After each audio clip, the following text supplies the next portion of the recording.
Hello, today we are here to discuss Union Stockyards. This is a new Kickstarter that has just come in. Yep. Miranda backed this one, not me. It was not. What? I know, usually it's me. This time it was actually Miranda. She was super excited about this. We're actually running events at Gen Con to teach and play this game. Yeah. So if you're going to be at Gen Con and you want to meet Miranda, I think she's the only one that will be there for this one. But we are having teaching this game, and we'll have this copy with us. We'll also be having on Wednesday a open gaming night for the people who sign up for it. It's free, and this game will be there too if you want to play it. So before we get any further into this discussion, though, make sure you hit the subscribe button and the notification bell so we can give you all the latest lowdown on these Kickstarters that come in and tell you more about Gen Con things that are coming. It's stuff we like. And Origins and anything else gaming related, really. Yeah, pretty much. We'll probably talk about his beard a little bit, too. Maybe, probably. So, you want to know more about this game? I do. Thank you. I can do that. So, Union Stockyards, like Randy said, it's a 2023 release. The Board Game Geek rating is 7.6. Rank is 12,175, but it's brand new, so it makes sense. Plays 2 to 5 in 45 to 90 minutes, ages 14 and up. I think I can agree with that. Yeah, I mean, it's a complex subject, but the gameplay is actually not as bad as an economic game typically. It's not terrible. More of a worker placement and a polyomino Tetris-y type game than it is an economic game. You're managing a market. But thematically, maybe just because you're slaughtering animals. Well, there's that, but then there's also a lot of, there's history in this, which that's actually my favorite thing. Yeah, mine too. We'll talk about that. But I think that the 14 is probably good just because there is a lot of complex behind us. It's not really the gameplay. So it was designed by Dwayne Wolf, art by Andrew Bosley, and published by Solid Rock Games. Got a different price point. So Geek Market and the original Kickstarter that Miranda would have paid is $70. So you get it on Kickstarter for $70. Now you can get it on the Gaming Goat with the metal coins and the meat packing expansion. So that's the deluxe version that we have here for $79.99. Mm-hmm. All right, so what do you get in the box? Well, you get a bunch of wooden bricks that look like, most of them just are plain bricks that look like something you get as a child, you know? But you do have ones that are screen printed with the name of your company on them. And these are actual companies from the time period this is set in, which is late 1800s, early 1900s. And your player board goes into that history. Yeah. So I've played as Swift & Company. And it goes into the history of it. It's got a little bit of some pictures of like maybe some of their advertisement and some of the historical info. It's really neat. Very reminiscent of the city with big shoulders. It's also set in Chicago. So these are all Chicago-based companies. And the time period, it makes sense because there was a lot happening in Chicago. You know, the World's Fair of 1893 was basically where we got introduced to electricity. Heinz ketchup was there. There was the big beer launch was there. You know, if you I mentioned the last video recently about the History Channel's the food that built America. It's amazing how many of those things come up as far as the 1893 World's Fair. There was a ton of new products innovation that came out at that fair, including electricity. That was the big launch. So, a little important. Yeah. So the more you know. As far as the components of this, the board's nice, got a linen finish. These bricks are okay.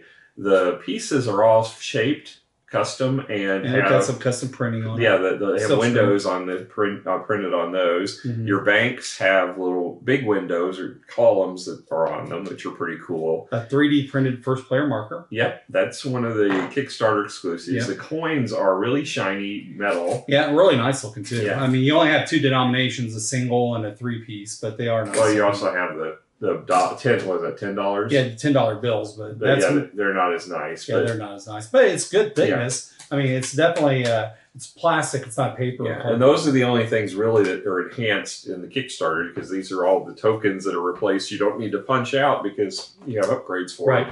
So most of the stuff is in the standard retail box, which is really nice. As far as the only big downer for me is the player boards. The player boards, I like the history on them. I like the layout of them, but they have like they're not linen finished. No. they have really glossy, and they're curling. Yep. So I don't like the player boards. The cards are all linen finished. They're nice cards, good thickness. Yeah, they're not bad. And what cardboard you have is linen finished. You didn't need much of it. All you really needed was the little unhappy worker things. Yeah. I don't know if that's their mustache or they've just got a really big frown that overtakes their face. It's the mustache. Everybody had mustaches. But they're dissenting workers. So yeah. So they didn't have the money to shave. So. Okay, that's why they're angry. Yeah, that's why they're sad. So all in all, I think they've done a really nice job. I just really wish they would have done something with these player boards. They could have done something. Just make them linen finish like everything else, and you would have had it knocked it out of the park. I think. Right, I think so too. I probably would have given this probably an 8.5 with everything else if it weren't for this. I'm probably going to take it a 7.5 because of this. I'm not going to knock it down that much just because the player board is a really good player aid. Well, it is. It does. And so I like that as well. So I'm going to knock it down just a half point. So what are you giving it? 8. Okay, give it an 8.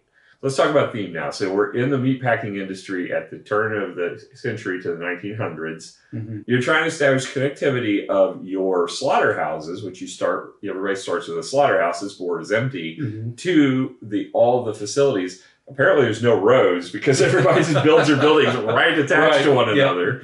It's very convenient. Though. Yes. So you just move from one facility directly into the other. But your goal is then to ultimately ship them to various cities throughout the U.S. and make profit.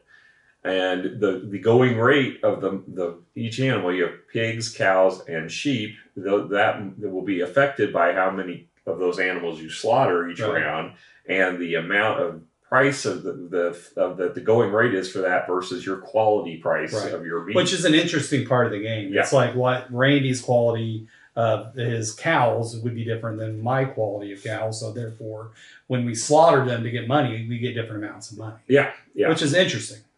And it's a basic worker placement game, really, beyond that. So it looks like an advanced game. Like like I said, it very reminds me of City of Broad Shoulders or Big Shoulders if you just look at it. Mm-hmm. But when you get underneath the surface and actually look into the gameplay, it's totally different. Right. You're not really running your industry like in that game. That was where that specialized. You had player boards like this, but you were running your industry. Yeah. This one, there's none of that. All you're doing is building a polyomino shapes to get cards that will let you enhance your value of your different types of meat. And there's also a reputation track on here. So lots of different things you can do and affect in the game. But thematically, it all makes sense with the game. Mm-hmm. The market effect is really done well. Yep. The history is really where this sells. This is where it shines. Absolutely. Every card has got history written on it. Yeah. And so whether it's like the violin string factory, your wool pulley, they all have blurbs with historical information on it. And a lot of work went into it. And the events that happen are all chronologically ordered. There's 6 rounds in the game, and each one is a different year, and it goes in order. Mm-hmm. And everyone else has a major event that actually happened in history. And sometimes the effects of that don't make a lot of sense, like the Packers and the stock. Well, there's one that was about the Yankees won the World Series or something, but it caused dissension in the workers. No, it was the Cubs. Yeah. The Cubs won the World Series. Was it the Cubs? Yeah.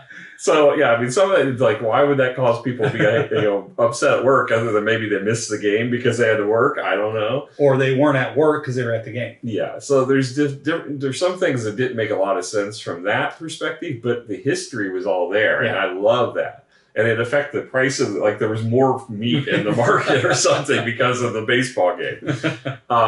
So I think they've done an outstanding job of capturing that time period in this game. And the artwork is really neat, too. A lot of it is very photogenic, or they are old photo stills. Some of it you could tell is hand-drawn, but it looks fantastic. Yeah. I'm going to give this a 9 thematically. I agree. Thematically, I agree. So let's move on to the rule book now. So the rule book is a little intimidating when you first get it out because it's 20 pages in length, but that's not horrible for a game like this. But when you start reading through, it's not that complex. I mean, it looks more intimidating than it really is. And it's got a nice full-page cover on it, first of all, and it matches the cover of the box. Yeah. It does have a setup where everything's numbered and a big picture in the middle, which is really helpful. There was no confusion really on setting it up. Matter of fact, Miranda did the setup before I got down here because I was working. And once I got off work, I came down and started reading the rules. And of course, I had to correct her setup. But beyond that, it wasn't hard for me to pick up where she left off, and I corrected it real quick.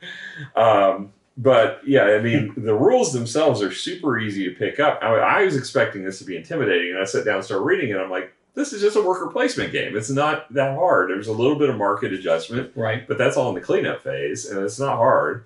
So I was surprised about the simplicity of this game.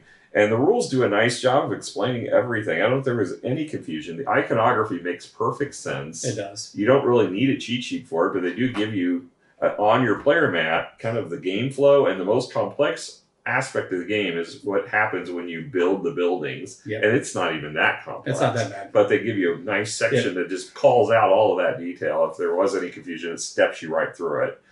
So I think they've done an outstanding job with this rulebook and getting you into the gameplay as quickly and effectively as possible. Maybe, if anything else, a little wordier than it needs to be because it's not that complex of a game. I'm going to go ahead and give it a 9. Okay. Makes sense. All right. So let's talk about gameplay. So at the beginning of the game, you've got a cleared off board, and you've got, everybody will have 1 coin to start the game with, and you pass the coin to each other. And, we've got it set up for a 5-player game. So normally you would get 4 workers in the game, but with 5 players, you only get 3 workers. And you have 1 dissension or unhappiness. Whatever. Yeah, whatever. In your morale, your low morale is what they call it. And then you've got a slaughterhouse that you place on the board in reverse turn order. So whoever's first, if I was first, I would have to be the last placement. So I would get not the choice, which is what happened in the game. And then you're going to have your reputation set to 0 at the beginning of the track. All of your markets, all your values are set to 2 on the track. And you have your bank value, which these are victory points at the end of the game, but so are coins. So everything monetary is basically converted into a savings account at the end, this is your savings. So whoever's first has only 1, and it goes up from turn order for up to 5, depending on player count. So on your turn, you can take lots of different actions. They have little dotted line spaces that either have a small space where you can place 1 worker and nobody else can go there, typical to a worker placement game, or you have 2 different larger spaces where multiple players can go there and take the action. So the various actions you can take in the game are you can go and buy land. So buying land costs 2 money. You take one of your markers, you have a 3x2 box that you can place, and you can play it anywhere on this grid as long as it stays in the lines, and claim a space, those spaces where you can build and your buildings. You don't have to do that, though. You can build buildings without owning that, but it does reduce the cost of the building significantly. Especially the bigger buildings. Yes, because you pay $2 and you get 6 spaces, whereas if you build a building, every space, if you don't have that, you're going to be paying $1 per space. So, like a 6-space building was $2 on your property, or $6 not on your property. Exactly. So it's a significant cost savings for building, but there's only 3 spaces to go around each round. And the other cool part is, if other people build on your property, they have to give you money. Yeah, they give you money back. So it's not that great, but it does. It gives you a potential source of income for a round, because money is tight in this super game. tight. So that's the buying land is basically a way of making things more cost effective for building. Building is the next action. Now, there's actually 4 spaces for building, and you can build any of these. There's 4 buildings out at the beginning of each round, and each time somebody builds, a new one gets flipped over. And it tells you specifically the shape and color of the building, which the color of the building is very important, because when you build any of the same color that you touch directly with the new building, you get to move up 1 on the savings. So it's got to be a distinct building, though, so it doesn't matter how many of the sides touch. It's a matter of how many different buildings touch. So it's, you can generate victory points just from building these. But in addition, each card will have a end-game victory point value. Mm-hmm. And each one will have a bonus perk, or most of them do anyway, at the top, which will either adjust your market value for one of the animals or multiple animals. Some of them are pretty significant too. Yeah. I mean, big deal. And then, or it will increase your reputation on the reputation track. Right. Which, being highest on the reputation track at the end of the game, will net you 9 victory points.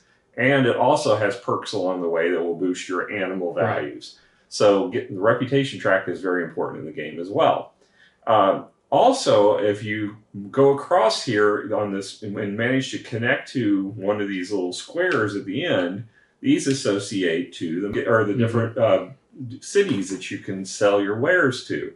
So whenever you get one of these, you place it directly in that city, and at the end of the game, any branch houses that are built, which we'll get to in a moment, will generate victory points at the end of the game. And those are like multipliers, so it increases the value. And there's 2 that have asterisks, which are wild on them. So if you get those first, you can kind of put them wherever you want, so you can shape how the victory points are distributed. So those are the most important ones of the thing, because otherwise it's just connected to it. Whatever's there is going to get it.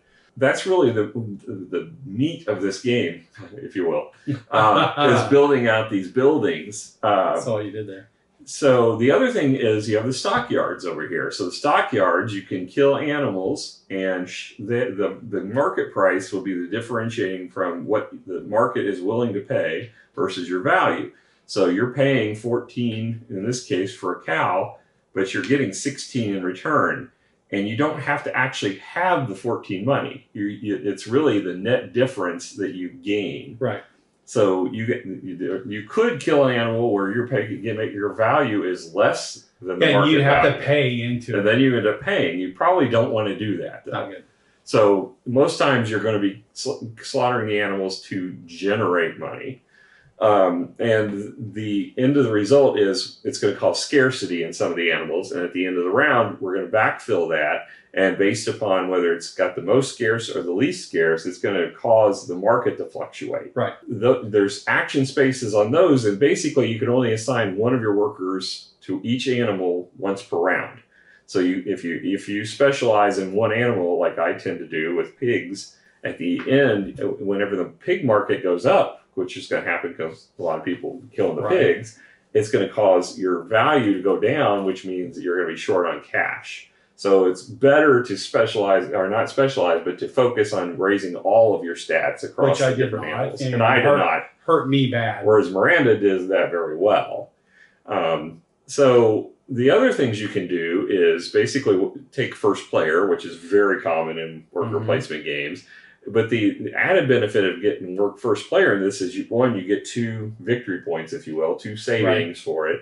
And you can determine the politics for the next round. So the politics is a token that flips from Republican and Democrat. But really what it's giving you is either a way to reduce the Union spirit, which is going to affect morale. Right. And also, the other option is it's going to let you place a better exchange rate for building the branch houses.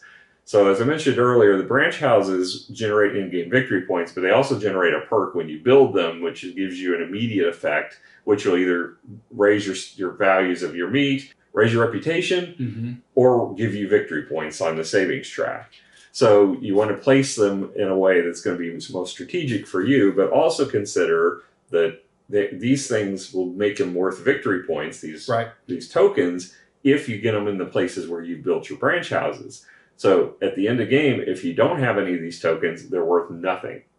So you want to make sure you at least get the one that's associated with your area to make them worth some value. Right. So you kind of have to balance it, because if you build one of these tokens before you build the branch houses, somebody could fill it up. Yeah. Happened to me. So. Yeah, you could build it for somebody else, or if you could build your branch houses first, you only get 6 in the game. You could put them in places that are less beneficial. And then someone else will build them and then benefit you at all. Right. So the other things you do is advertise. And if you advertise, you basically are increasing your reputation, pure and simple. That's really the different actions you can take during the game. You play 6 rounds of the game, and then it's determine the score is based upon your total savings added with your coins, and then all your in-game scoring benefits and perks. Now, those morale tokens, these things can really come to bite you if you don't keep the Union spirit in check. If it goes into the red zone, your workers go on strike, and that means you have to give up one of your workers for the round, and they go to the picket line. So in this game, we only had 3 workers to begin with. You lost one; it really hurt for the round because you only had 2 workers to assign. And that did hurt. That was a painful round. That did hurt. And the other thing is you get another one of those low morale tokens. Low morale tokens, and those are exponential. Yeah, they grow. The more you get, the way more negative points you get. If you get up to 6 or 5 or more, it goes up to negative 30 points. It was 5 players, barely broke into the 40s and 50s. You could end up with negative points at the end of the game, or it probably can. You probably hit 0 though. Right, but still, I mean, the fact that if you really don't pay attention to that low morale, it can really hurt you. And to reduce it, it costs money. So that makes even your money situation even tighter than normal. And by going to those, you get rid of one of these tokens, sure, but you're actually sacrificing one of your workers to do it. Yep. That's even more painful than the money. And you're benefiting everybody else. Yeah, because everybody gets that same benefit of the morale coming back up, getting good. Now, granted, they don't lose the low morale token that you do. Right. But still, it's getting that down there and everybody else gets that benefit. Yeah. And it's just, it's hard to go there because you don't want everybody else to gain that benefit. Yeah. That was one of my grievances with the game is it felt like there was actions you're taking that benefited other players more than me. Yeah. That was one of them. Taking the first player token isn't that rewarding because you other than the fact that two victory points. Well, it's not that. I think what's more important about the first player token is that you're buying land and building at a 5-player game is so limited that you have to go first so that you can get into those spots. That's my major complaint. It's like I'm okay with blocking. That's what worker placement does. Yeah. You block spots. But generally, a really good balanced game for worker placement is there's other options to do that are rewarding if the ones you want to go to are blocked. There's not a whole lot of really great other actions if the good ones are blocked. Yeah. I mean, they do little stuff, but it's just, I felt the pain of not being able to go to buy land when I wanted to buy land. Yeah. I felt the pain when I wanted to build and couldn't go because it was all blocked. Yes. And so it really, really inhibits overall gameplay for me. And I didn't like that part of it. Yeah. The biggest grievance I have, though, are there's 5 bonus cards that you get that are associated. These cards have icons on some of them at the bottom that are meat related. Which I love that because they have canned meat and they have different things, and they give you more history on them, and I loved all that. Problem is they have these icons that they've limited to the number of the cards that are out there. You can't. Those icons don't appear on multiple cards. Right. So if it needed 3. Well, it looks like little butter I don't know what those are. It looks like little butters. Yeah. But there's only 3 in all the cards. Yeah. And if that card requires 3 of the butter, you have to get those 3 cards. Exactly. One person gets 1 card, you're host. Your host. And I didn't like that either. Yeah. I couldn't get any of them. Yeah. I mean, when we played a 3-player, I think we got 2 of them out of the 5. And when we played 5-player, we had one person of them. got 1. And it's very frustrating to have that because it feels like something you should want to go for because it does give you additional in-game scoring and it does give you that bump up. It helps with on your tracks. Yeah. I mean, they look neat and they're in color. Yeah. The rest of your cards are black and white. So it's I want a color card, but I can't get it. That was really my biggest grievance. I don't understand why they didn't have more icons on cards so that you could still get. I mean, I understand they wanted to make it tight. That makes it just almost virtually useless in a 5-player game. Yeah, it's nigh impossible. Yeah, and so I agree with that. There should have been a better way of getting those bonus cards. So as a result of that, I really don't recommend this at 5 players. I mean, yes, you can. That really turned me off from a 5-player game. apart from that, though, everything else I think is pretty tight. My only other potential grievance is, and I think is it's very limited options for scoring. Mm-hmm. You basically can slaughter animals and make money if you've raised the prices of those. But the main ways to raise prices are by building buildings that cause your values to go up, or raising your reputation track. But there's only so many ways to do that. Mm-hmm. And they're all kind of intertwined. So yes, you can build branch houses, which will let you go up on the tracks. And I think that Miranda she did really well. She did well doing that. But the first game, she did very well building buildings.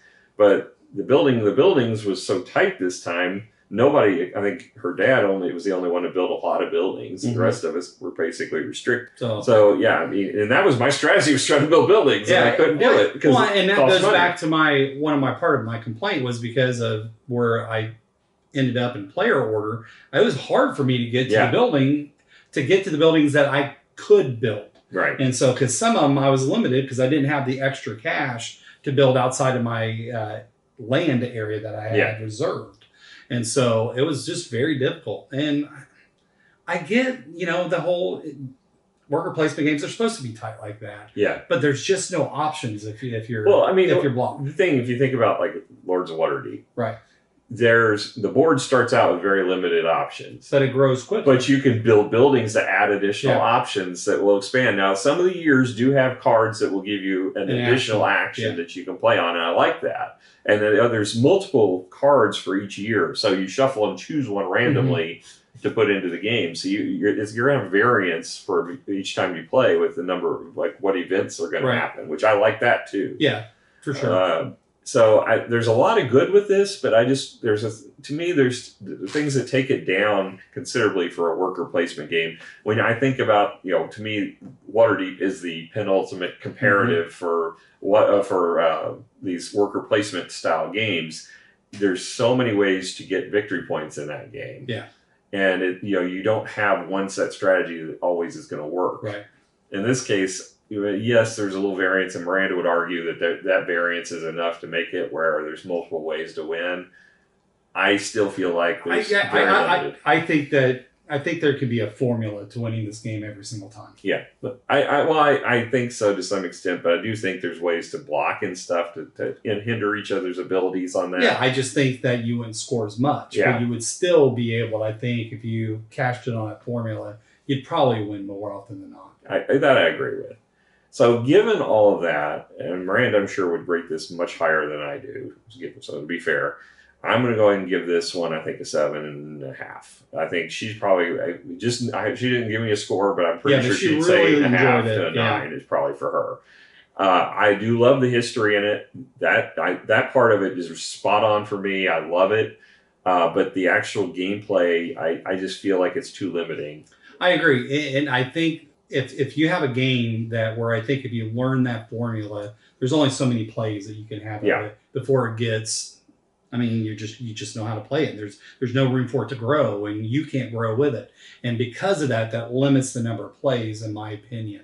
So I think I'm at a 7. I think it's a solid game. It's fun. I think it'd be good to teach other people, let them play, or maybe even hand it down to other groups that don't have it so that they can experience it.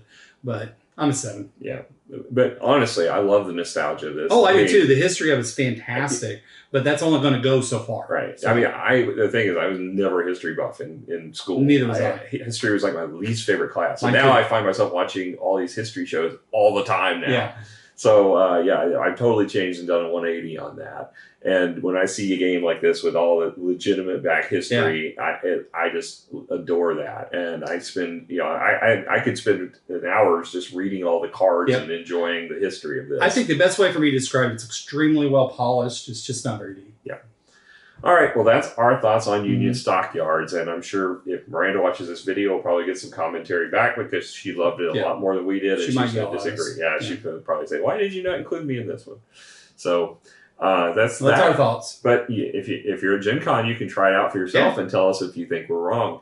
And, if not, there's plenty of other games we're going to have there. So join us for our Wednesday night shindig, and hopefully I'm going to have Battlestar there. If you want to get into Battlestar, I'll probably bring Codenames too, because I like quick games like that too. So I have a long game and a short game, so they're available. Maybe just one, some greeting wins. Oh, yeah. Maybe. Yep. So. All right. Well, and until next time, make sure you keep on researching your history on Chicago, because there's apparently a lot of history on Chicago games out there we didn't know about. So, all right. Bye. Bye.